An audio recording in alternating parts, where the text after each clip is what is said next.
You know what? I'm out of here and I'm taking the cat. Where's the cat, Vincent? I don't know, and I don't care. Just get out of our house.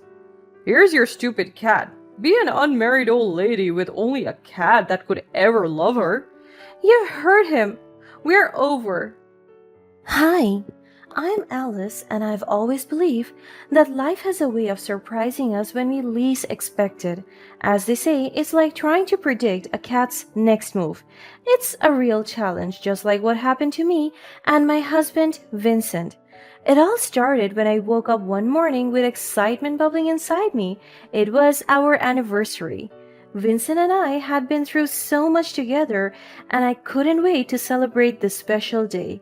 I spent the whole week planning a surprise dinner at the park, the very place where we first met. I knew he would love it. The park had always held a special place in our hearts. It was where our love story began, where we shared our first picnic under the shade of a big oak tree, laughing and talking for hours. I wanted to recreate that magical moment, so I arranged for a cozy setup with fairy lights draped around the tree, illuminating the night with a soft glow. A picnic blanket with scattered rose petals would mark our spot, and I had packed our favorite dishes from our early days together. I arranged the setup with the final touches, but as hours ticked by and my anticipation grew, my husband Vincent was nowhere to be found.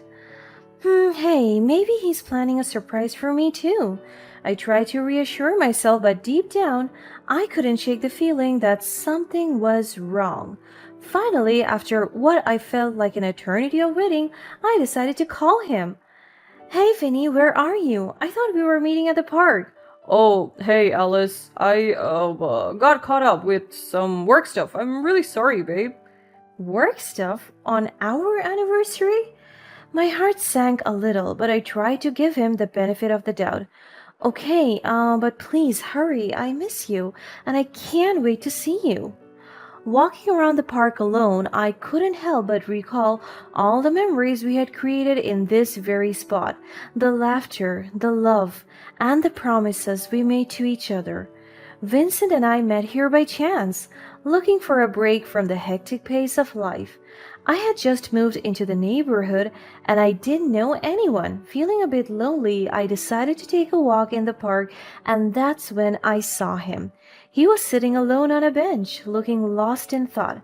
Our eyes met, and there was an instant connection. I mustered up the courage to approach him, and we struck up a conversation. We spent the entire afternoon talking about our dreams, our favorite books, and our shared love for adventure. As the sun set on that beautiful day, Vincent and I knew we had found something special in each other. From that day forward, the park became our haven, a place where we could escape from the world and be ourselves. Right now, seeing that Vincent is still nowhere to be found, I don't think I'll be able to recreate it for us. I started to worry because ever since he heard the news that his ex-wife had moved back to our town, Vincent had been acting a bit strange. He seemed distant and on edge, and I couldn't help but wonder if it is the reason he isn't here with me today. But I quickly shook my head, dismissing the idea. Vincent would never do that. He swore he would never be like his father, who had cheated on his mother and broken her heart. I trusted him completely. I hope everything's okay.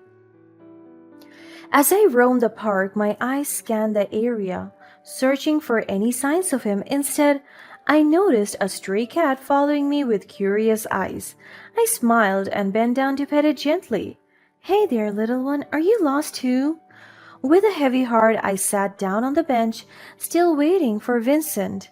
The cat settled beside me as if offering some kind of comfort. Thanks, Furball. It was getting too dark and my hope began to fade away. Tears welled up in my eyes and I knew I couldn't just sit there any longer. He's not coming. Deciding to head home, I began walking. I realized that the stray cat was following closely behind me. It was as if the little creature sensed my emotion and wanted to offer some comfort. As I made my way back home, the stray cat remained by my side, a silent companion in my time of need. Well, at least I have you. I was grateful for the cat's company, even though my heart still ached from the disappointment of a missed anniversary celebration. It still wouldn't leave our porch, so I just decided to adopt the cat. You're too cute to ignore. I gently scooped it up and headed to the bathroom for a much needed bath. With the cat now cleaned up, I couldn't help but feel a growing attachment to it. In the back of my mind, I remembered the collar left behind by our previous cat who had sadly passed away a few months ago. It felt like fate that the collar was still there, waiting for a new furry friend to wear it. I carefully fastened the collar around the cat's neck. There, now you're part of the family, Snowy. The next morning, I woke up to a commotion at the door. Vincent hurriedly stepped inside, his hair and clothes all messed up as if he had been rushing and didn't want to be caught. Hey, Alice. He was out of breath. Why was he running? Perhaps he really wanted to jump on his bed and take a well-deserved rest? Vinny, you're home early. I was surprised to see him at this hour. I assumed he must have had a busy night at work, but I didn't want to pry. Yeah, there was a sudden change in the schedule. I just needed to take care of something. He replied, avoiding eye contact. I didn't get to read it too much because as he spoke, I noticed Snowy was feeling under the weather. He was throwing up and I felt concerned. Oh no! Snowy doesn't look so good. This is the stray cat I adopted. He was waiting with me at the park yesterday.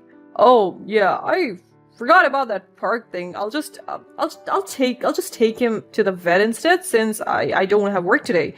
It's a way of me making up to you for the missing anniversary dinner yesterday. I don't like dwelling on the past and getting angry about it because I feel like it's a waste of energy since you can't change what happened anyway. So I nodded to his offer gratefully.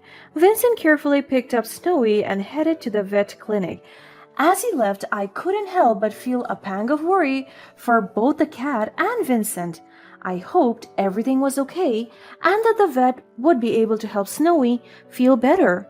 While Vincent and Snowy were away, I took the opportunity to tidy up the house and get some work done. As the hours passed and Vincent and Snowy still hadn't returned from the vet, I began to grow increasingly worried. The house was too quiet without them, and my mind raced with thoughts of what might be taking so long. Unable to bear the uncertainty any longer, I decided to check up on them. Grabbing my phone, I called Vincent, but he didn't answer. Maybe he's still busy at the vet? I tried to reassure myself, but of course, the nagging feeling still remained. Then, a memory flashed through my mind. Our previous cat Whiskers had a pet tracker on his collar, and since Snowy, the stray cat we adopted, is now wearing it, I could track his location as well. I checked it and the tracker signaled a place that was definitely not a vet clinic. My heart started to pound in my chest. I remembered how tired Vincent had looked earlier and a thought crossed my mind. What if he accidentally let the cat out of his eyes and Snowy had run away? Or perhaps Snowy didn't want to be confined to home and longed to roam the streets again. I followed the tracker's signal, my hand trembling as I navigated through the unfamiliar streets. It led me to a house I had never been to before. Is this Snowy's real owner? With each step bringing me closer to the house in front of me, my mind was clouded with worry about what I was about to witness. As I peered through the window, my breath caught in my throat. There he was, my husband Vincent. But what shattered me the most was the sight of his ex-wife Bea standing right beside him with their lips locked in a passionate kiss. My world came crashing down. The betrayal was too much to bear, and I felt like I was being torn apart inside.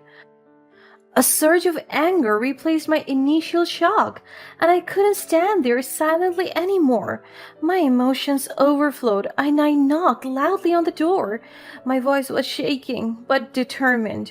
Vincent, Bia, open up! I shouted, even though I'm pretty sure their neighbors could hear me. I didn't mind the embarrassment because I just couldn't hide my frustration any longer. A few seconds later, the door swung open, revealing both Vincent and Bea looking stunned. The guilt was written all over their faces as they saw me standing there, tears streaming down my cheeks. Alice, I can explain. I cut him off by slapping him hard on the face. His face shifted from guilt to anger. Explain? What's there to explain? I trusted you, Vincent.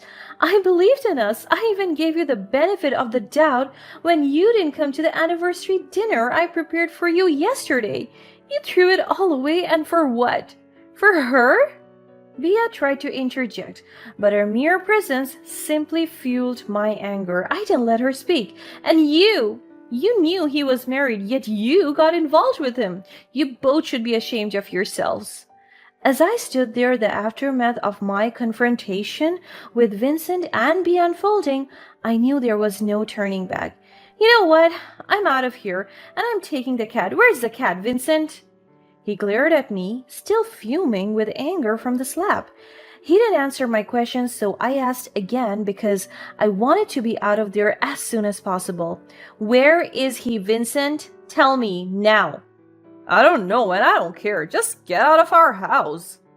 I called for the cat, hoping to find Snowy and take him away from this volatile situation. But Vincent's anger didn't waver, and he showed no concern for the innocent animal he had brought into this mess. As Snowy came out from his hiding place, he is still looking weak and fragile. It is obvious Vincent didn't even bother to take it to the vet and just went straight to his infidelity. Vincent harshly grabbed Snowy and in a fit of rage kicked the poor cat towards me. My heart sank as I saw how heartlessly he treated an innocent creature who had done nothing wrong. Here's your stupid cat. Be an unmarried old lady with only a cat that could ever love her. The cruel words cut deep, but I refused to let him see how much they hurt. My focus was on Snowy, who had now retreated to a corner, frightened by the outburst. Vincent's disregard for the cat's well-being shocked me, but what happened next left me horrified. Snowy lashed out in fear, biting Vincent's leg. Vincent responded with even more brutality. He squeezed and pulled the struggling cat tightly away from his leg. His anger was blinding him to the harm he was causing to Snowy. I rushed to intervene, trying to pry Vincent's grip away from Snowy, but it was too late. The distressed cat's claw found their target, and I watched in horror as Snowy leaped into Vincent's face, scratching his eyeball. The pain was evident in his cries, and he finally released the cat. I scooped up Snowy into my arms, holding him close, tears streaming down my face. You've hurt him. We're over. As I held Snowy close, I knew that our fate was sealed. My marriage was irreparably broken, and Vincent's action had revealed a side of him that I could never forget. With Snowy still in my arms, I walked away from the chaos and pain, leaving Vincent behind. I took Snowy to the vet immediately to get the care he needed. The poor cat was frightened and in pain, but I vowed to be there for him, just as he had been there for me in the park last night. Days passed and I learned the truth about Bea. She too was married, but she chose to work through the issues with her husband instead of continuing the affair with Vincent, leaving my ex-husband all alone. News about Vincent's eyes also reached me through mutual acquaintances. The damage caused by Snowy's scratch was severe, and his eyesight never fully recovered. I couldn't help but feel some sympathy for his condition, but I also knew that it was a consequence of his own actions. Now he literally and figuratively can't see his ex-wife or even other woman. In the aftermath of the incident with Snowy, I was determined to hold Vincent accountable for his cruelty towards the innocent animal. With the help of witnesses and the concerned neighbors who had seen the confrontation, I pursued legal action against him for animal cruelty. As I focused on taking care of Snowy and healing his wounds, I realized that he wasn't the only one who needed care and healing. I needed to take care of myself too, to find the strength to move on and rebuild my life without Vincent dragging me down. So I made the difficult decision to divorce Vincent.